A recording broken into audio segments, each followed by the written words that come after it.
Пожар! Өрт күйіп атат, өрт! Қатты болып кетті ағай.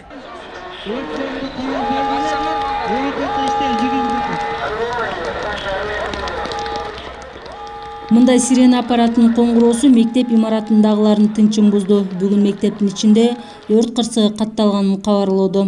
Мында окуучулар массалык түрдө класстык бөлмөнү таштай чыгышты. Жалпы өрт кырсыгы болгон мезгилде кандай иш аракеттерди көрүш керек, ошол боюнча машыгуу болуп өттү.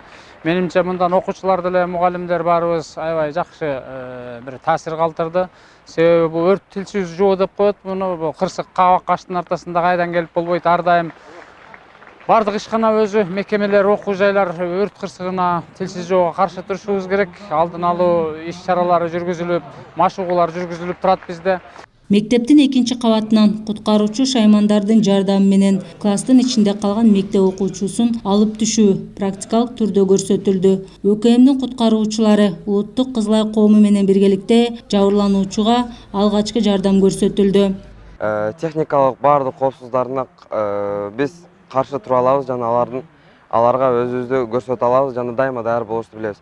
Ал эми бүгүнкү иш-чарада балдардын баардыгы өрт болушун билбесе да, өрт болуп атканына ишенип, жана ошо адамдар өзүнү рискке алдырбай, баардыгы чыгып, пожарный башка кирүүлөрдөн, башка чыгуулардан чыгып, адамдар өздөрүнү окуучуларыбыз жакшы алып барды деп ойлойм.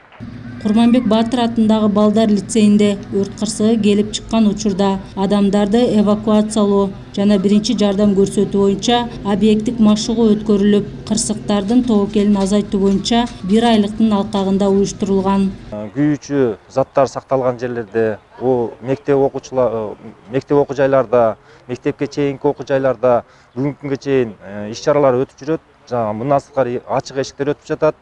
Ошонун негизинде бүгүнкү күндө былтыркы жылга салыштырмалуу өрт кырсыктары азайган. Мындай демилгенин негизги максаты кырсыктардын коркунучун төмөндөтүү, өрт кырсыктарын алдын алуу болуп эсептелет. Өзгөчө кырдаалдар учурунда кырсыкка кабылган адамга биринчи жардамды кантип көрсөтүү керектигин практика жүзүндө үйрөтүштү. Окуучулар бул машыгуудан сабак алышканын айтышат. Элиза Жолтоева, Бийбек Жумабаев, Жалал Абад шаары.